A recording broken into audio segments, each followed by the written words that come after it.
Lebanon മറ്റൊരു ഗാസയാകുമോ? ഇനിയാകുമോ എന്ന ചോദ്യത്തിന് പ്രസക്തിയില്ല. ആയിക്കൊണ്ടിരിക്കുന്നു എന്നാണ് ഉത്തരം. ലെബനനിൽ എല്ലാം തകരുകയാണ്. മനുഷ്യരും നിർമ്മിതികളും എല്ലാം തകരുന്ന കാഴ്ച. ലെബനൻ തലസ്ഥാനമായ ബെയ്റൂട്ടിന്റെ തെക്കൻ മേഖലകളിലാണ് ഇസ്രയേൽ ആക്രമണങ്ങൾ ശക്തമാക്കി തുടരുന്നത്. തിങ്കളാഴ്ച ഇസ്രയേൽ നടത്തിയ വ്യോമാക്രമണത്തിൽ ലെബനനിൽ മാത്രം 500 പേരിലധികമാണ് കൊല്ലപ്പെട്ടത്. 1000-ഓളം പേർക്ക് പരിക്കേൽക്കുകയും ചെയ്തു. ഈ സാഹചര്യത്തിൽ മരണസംഖ്യ ഇനിയും ഉയർന്നേക്കുമെന്നാണ് റിപ്പോർട്ടുകൾ.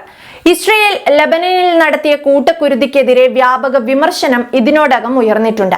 ഒക്ടോബർ 7-ന് ഇസ്രയേലിലേക്ക് ഹമാസ് നടത്തിയ റോക്കറ്റ് ആക്രമണങ്ങൾക്ക് തിരിച്ചടിയായിട്ടായിരുന്നു ഗാസയ്ക്ക് മേൽ ഇസ്രയേൽ സൈന്യം വ്യാപകമായ ആക്രമണം അഴിച്ചുവിട്ടത്. ഇതിന് സമാനമായ നീക്കമാണ് ലെബനനിലും ഇസ്രയേൽ നടത്തുന്നത്. ഇസ്രയേലിന്റെ നീക്കം പശ്ചിമേഷ്യയെ വലിയ സംഘർഷത്തിലേക്ക് കൊണ്ടെത്തിക്കും എന്ന് ഐക്യരാഷ്ട്രസഭയും ലോകരാജ്യങ്ങളും ഒക്കെ മുന്നറിയിപ്പ് നൽകുന്നു. വീണ്ടും ഒരു ഗാസ ആവർത്തിക്കുമോ എന്ന സാഹചര്യമാണ് ലെബനൻ ആക്രമണങ്ങളുടെ പശ്ചാത്തലത്തിൽ ചർച്ചയാകുന്നത്. ലെബനനിൽ നിന്ന് പുറത്തുവരുന്ന വാർത്തകൾ പരിഭ്രാന്തി സൃഷ്ടിക്കുന്നതാണ്. ഇസ്രയേലിലേക്ക് ഹിസ്ബുള്ള നടത്തുന്ന തുടർച്ചയായ ആക്രമണങ്ങളും സാഹചര്യങ്ങൾ രൂക്ഷമാക്കുന്നു. സാധാരണക്കാരെയും സിവിലിയൻ അടിസ്ഥാന സൗകര്യങ്ങളെയും സംരക്ഷിക്കാൻ എല്ലാവരോടും അവർ ആഹ്വാനം ചെയ്യുന്നു. സമാധാനം കൊണ്ടുവരാൻ നയതന്ത്ര പരിഹാരത്തിനായി ശ്രമിക്കണം എന്നാണ് UN ജനറൽ സെക്രട്ടറി അന്റോണിയോ ഗുട്ടറസിന്റെ പ്രതികരണം. എന്നാൽ ഇസ്രയേൽ ആക്രമണങ്ങളോട് അതിരൂക്ഷമായ ഭാഷയിലാണ് തുർക്കി പ്രതികരിക്കുന്നത്. ലെബനനിലെ ഹിസ്ബുള്ളയുമായുള്ള ഇസ്രയേലിന്റെ സംഘർഷം മുഴുവൻ മേഖലയെയും അരാജകത്വത്തിലേക്ക് വലിച്ചിഴയ്ക്കുമെന്ന് തുർക്കി മുന്നറിയിപ്പ് നൽകി. ഖത്തറും ശക്തമായ ഭാഷയിലാണ് ആക്രമണത്തെ അപലപിച്ചത്. പശ്ചിമേഷ്യയിൽ ആക്രമണം വ്യാപിപ്പിക്കുന്ന ഇസ്രയേൽ നടപടി പ്രതിസന്ധി വർദ്ധിപ്പിക്കുന്നതാണ് എന്ന് ഖത്തർ വിദേശകാര്യ മന്ത്രാലയം ചൂണ്ടിക്കാട്ടി. ഇപ്പോഴുണ്ടായ സാഹചര്യങ്ങൾ പശ്ചിമേഷ്യയിൽ ആശങ്ക വർദ്ധിപ്പിക്കുന്നു. അന്തർദേശീയ തലത്തിൽ ദൂരവ്യാപകമായ പ്രത്യാഘാതങ്ങൾക്കും സാഹചര്യം വഴിയൊരുക്കുമെന്നും ഖത്തർ വിദേശകാര്യ മന്ത്രാലയം ചൂണ്ടിക്കാട്ടി. ഗാസയിലെ വെടിനിർത്തൽ സംബന്ധിച്ച ചർച്ചകളിൽ സുപ്രധാന പങ്കുവഹിക്കുന്ന രാജ്യമാണ് ഖത്തറും ഈജിപ്തും.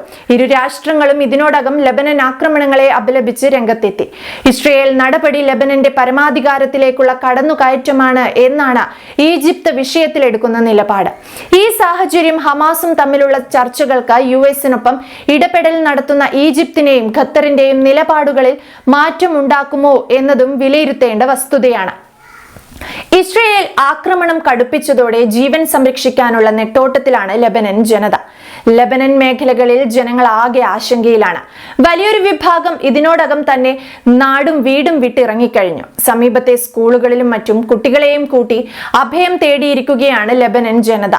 എവിടെയാണ് തങ്ങൾക്ക് സുരക്ഷിതത്വം ലഭിക്കുക എന്നറിയില്ല. എല്ലാം ഉപേക്ഷിച്ച് തെരുവിലേക്ക് ഇറങ്ങേണ്ട നില കൈവന്നിരിക്കുന്നു. ഞങ്ങൾ നിരാശരാണ്. എങ്ങോട്ട് പോകണമെന്നറിയില്ല. പക്കൽ ഒന്നുമില്ല. ഒരു ജനത എങ്ങോട്ട് പലായനം ചെയ്യണമെന്നറിയാതെ ഉടുതുണി മാത്രം ബാക്കിയാക്കി ജീവനും കയ്യിൽ പിടിച്ച് യുദ്ധഭൂമിയിൽ നിൽക്കുകയാണ്. ഒക്ടോബർ 7-ന് ശേഷം 11 മാസക്കാലമായി ഗാസയിൽ സൈനിക നടപടി തുടരുന്നതിനിടെയാണ് ഇസ്രയേൽ തങ്ങളുടെ വടക്കൻ അതിർത്തി മേഖലയിലേക്ക് ചുവടുമാറ്റുന്നത്. എല്ലാം കാലേക്കൂട്ടി പ്ലാൻ ചെയ്ത് ഇസ്രയേൽ തുറന്ന യുദ്ധം നടത്തുന്നു. ലെബനനിലെ ഹിസ്ബുള്ളയ്ക്കായി പേജറുകൾ നിർമ്മിച്ച ഹംഗറി ആസ്ഥാനമായ BSC കൺസൾട്ടിംഗ് ഒരു ഇസ്രയേൽ ഷെൽ കമ്പനിയാണ്. 2022 മുതലാണ് പേജറുകളുടെ കയറ്റുമതി ഇവർ ആരംഭിച്ചത്. മൊബൈൽ ഫോണുകൾ ഉപേക്ഷിക്കാനും ട്രാക്ക് ചെയ്യാൻ ബുദ്ധിമുട്ടുള്ള പേജറുകളിലേക്ക് മാറാനും ഹിസ്ബുള്ള നേതാക്കൾ ആഹ്വാനം ചെയ്യുന്നതിനു മുൻപ് തന്നെ ഇലക്ട്രോണിക് ആക്രമണത്തിനുള്ള പദ്ധതി ഇസ്രയേൽ ചാരസംഘടന മൊസാദ് തയ്യാറാക്കിയിരുന്നു. ഇതിനായി ഒന്നിലധികം ഷെൽ കമ്പനികളും ഇസ്രയേൽ ആരംഭിച്ചിരുന്നു. ഉടമസ്ഥരുടെ ഐഡന്റിറ്റി പൂർണ്ണമായി ഒഴിവാക്കിയായിരുന്നു ഷെൽ കമ്പനികളുടെ രൂപീകരണം. പ്രത്യക്ഷത്തിൽ BSC കൺസൾട്ടിംഗ് ഹംഗറി ആസ്ഥാനമായുള്ള ഒരു കമ്പനിയാണ്. തായ്വാൻ കമ്പനിയായ ഗോൾഡ് അപ്പോളോയ്ക്ക് വേണ്ടി ഇലക്ട്രിക് ഉപകരണങ്ങൾ നിർമ്മിക്കാനുള്ള കരാർ നടപ്പാക്കുന്ന കമ്പനി. ഈ കമ്പനി ഇസ്രയേലി ചാരസംഘടനയുടെ നിയന്ത്രണത്തിലായി. തുടക്കത്തിൽ യാതൊരു സംശയത്തിനും ഇട നൽകാതെ BSC കൺസൾട്ടിംഗ് കമ്പനി സാധാരണ ഉപഭോക്താക്കൾക്കായി സാധാരണ പേജറുകളുടെ വിതരണം ഏറ്റെടുത്തു. അപ്പോഴും കമ്പനിയുടെ ലക്ഷ്യം ഹിസ്ബുള്ളയായിരുന്നു. മൊബൈൽ ഫോണുകൾ ഒഴിവാക്കി പേജറുകൾ ഉപയോഗിക്കാൻ ഹിസ്ബുള്ള തലവൻ ഹസൻ നസ്രള്ള ഉത്തരവിട്ടതോടെ ലെബനനിലേക്ക് വൻതോതിൽ പേജറുകളുടെ കയറ്റുമതി വർദ്ധിച്ചു. ഹിസ്ബുള്ളയ്ക്കായി നിർമ്മിച്ച പേജറുകളിൽ ഉണ്ടായിരുന്നത് സ്ഫോടനാത്മകമായ പെന്ററിത്രിറ്റോൾ ടെട്രാനൈട്രേറ്റ് അടങ്ങിയ ബാറ്ററികളായിരുന്നു. ഇവ കൃത്യമായി ഒരു സന്ദേശങ്ങളിലൂടെ പൊട്ടിത്തെറിപ്പിക്കാവുന്ന തരത്തിലാണ് നിർമ്മിച്ചിരുന്നത്. ഈ സാങ്കേതിക വിദ്യ വികസിപ്പിക്കുന്നതിന് ഇസ്രയേൽ ദശലക്ഷക്കണക്കിന് ഡോളറാണ് ചിലവഴിച്ചത്. യഥാർത്ഥത്തിൽ ഹാക്കിംഗ് പേടിച്ച് മൊബൈൽ ഒഴിവാക്കി പേജറുകളിലേക്ക് മടങ്ങാനുള്ള ഹിസ്ബുള്ളയുടെ തീരുമാനം തന്നെയാണ് അവർക്ക് തിരിച്ചടിയായത്. ഹിസ്ബുള്ള പ്രവർത്തകരുടെ മീറ്റിംഗുകളിലാണ് ഹസൻ നസ്രള്ള സെൽഫോണുകൾ നിരോധിച്ചത്. ഹിസ്ബുള്ളയുടെ നീക്കങ്ങളുടെയും പദ്ധതികളുടെയും വിശദാംശങ്ങൾ ഒരിക്കലും സെൽഫോണിലൂടെ അറിയിക്കരുതെന്ന് അദ്ദേഹം ഉത്തരവിട്ടത് അപ്പോൾ തന്നെ മൊസാദ് ചോർത്തിയെടുത്തിരുന്നു. ഹിസ്ബുള്ള ഉദ്യോഗസ്ഥർ എല്ലായ്പ്പോഴും പേജറുകൾ കൊണ്ടുപോകണമെന്നായിരുന്നു നസ്രള്ളയുടെ ഉത്തരവ്.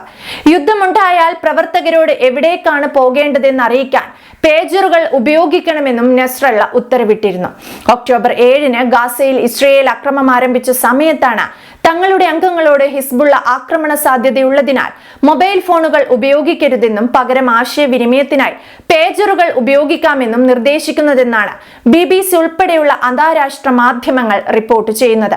എന്നാൽ ഇതിനു മുൻപ് തന്നെ വൻതോതിൽ സ്ഫോടക വസ്തുക്കൾ നിറച്ച പേജറുകൾ ഷെൽ കമ്പനി മുഖേന ഇസ്രയേൽ ലെബനനിൽ എത്തിച്ചിരുന്നു. യുദ്ധം ലെബനനെതിരാണ്, അവിടുത്തെ ജനങ്ങൾക്കെതിരെയല്ല എന്നാണ് ഇസ്രയേൽ പ്രധാനമന്ത്രി ബെഞ്ചമിൻ നെതന്യാഹു പറയുന്നത്. ഇറാൻ പിന്തുണയ്ക്കുന്ന സായുധ സംഘത്തിനെതിരെയാണ് നടപടി. ഇപ്പോൾ പ്രദേശത്തു നിന്ന് ദയവായി ഒഴിഞ്ഞു പോകണം. സൈനിക നടപടി അവസാനിക്കുന്നതോടെ നിങ്ങൾക്ക് സുരക്ഷിതമായി വീടുകളിലേക്ക് തിരിച്ചെത്താം. വ്യോമാക്രമണത്തിന് ശേഷം പുറത്തുവിട്ട വീഡിയോ സന്ദേശത്തിൽ നെതന്യാഹു ഇങ്ങനെയാണ് പറഞ്ഞത്. ലെബനനിലെ ജനങ്ങളെ ഹിസ്ബുള്ള മനുഷ്യ കവചമായി ഉപയോഗിക്കുകയാണെന്നും നെതന്യാഹു കുറ്റപ്പെടുത്തി. ജനങ്ങളുടെ സുരക്ഷയ്ക്ക് കടുത്ത ഭീഷണിയാണ് ഹിസ്ബുള്ള ഉയർത്തുന്നത്.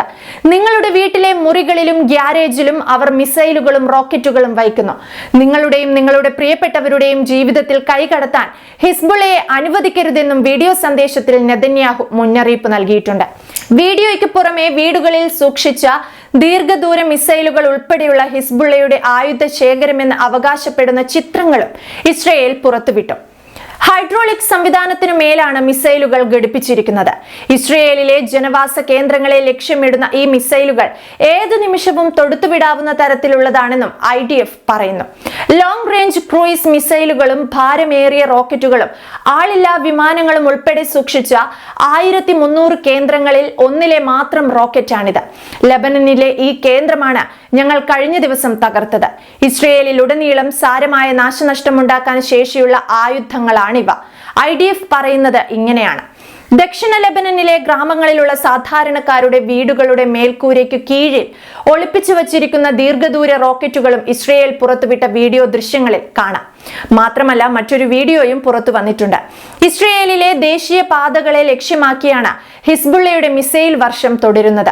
ഹിസ്ബുള്ള തീവ്രവാദികൾ ലെബനനിൽ നിന്നും അയക്കുന്ന മിസൈലുകളും റോക്കറ്റുകളും തടയാൻ ഇസ്രയേലിന്റെ അയൺ ഡോം സംവിധാനം ശക്തമായി പ്രവർത്തിക്കുന്നുണ്ടെങ്കിലും പലപ്പോഴും അയൺ ഡോം സംവിധാനത്തിനും തടയാൻ കഴിയാത്ത രീതിയിൽ മിസൈലുകൾ വന്ന് പതിക്കാറുണ്ട്.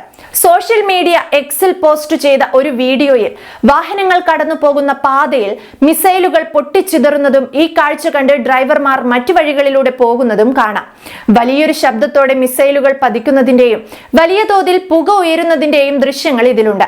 ദൃശ്യം ചിത്രീകരിച്ച കാറിന് മുന്നിൽ പോവുകയായിരുന്ന വാഹനത്തിൽ നിന്ന് ഡ്രൈവർ പെട്ടെന്ന് പുറത്തേക്ക് ചാടുന്നതും റോഡിൽ കമിഴ്ന്നു കിടക്കുന്നതും കാണാം.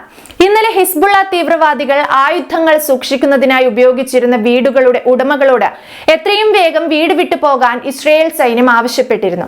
വീടുകളിൽ നിന്ന് കയ്യിൽ കിട്ടിയ വീട്ടുപകരണങ്ങളുമായി രക്ഷപ്പെട്ടവർ സമീപത്തുള്ള സ്കൂളുകളിലും മറ്റുമാണ് അഭയം തേടിയിരിക്കുന്നത്. അതേസമയം ഇന്നലെ മാത്രം വടക്കൻ ഇസ്രയേലിൽ ഹിസ്ബുള്ള തീവ്രവാദികൾ അയച്ച 55ഓളം റോക്കറ്റുകൾ പതിച്ചതായി സൈന്യം വെളിപ്പെടുത്തി. ഇവയെല്ലാം ലെബനനിൽ നിന്ന് അയച്ചതാണെന്നാണ് ഇസ്രയേൽ സൈന്യം പറയുന്നത്.